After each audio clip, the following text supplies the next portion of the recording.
আসসালামু আলাইকুম। আমি আজকে আপনাদেরকে একটি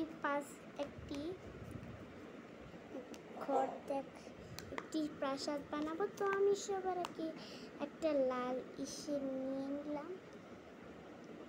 এভাবে করে লাল ইসেটাকে একটু হালকা নিচে নিয়ে এরপর আরও একটি গোলাপি ইসে এটার উপরে বসিয়ে দিব। আচ্ছা, তো এবার আমার কোন ইসেটা লাগবে? এই আকাশি ছোট্ট কিউট বেবিটা। এটাকে এইভাবে বসানোর পর একটু দেখবো যে ঠিক মতো সব কিছু বসেছে কি না। তো এবার আমি এরপরে স্কোয়ারটা বানিয়ে নিই।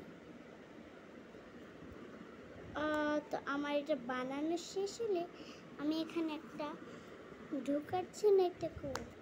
যদি রাত্রে আসতে বেশি দেরি হয়ে যায় তাহলে এটাতেই ঢুকবে। টাটা, বাই বাই, আবার আরেকটা ভিডিও করবো।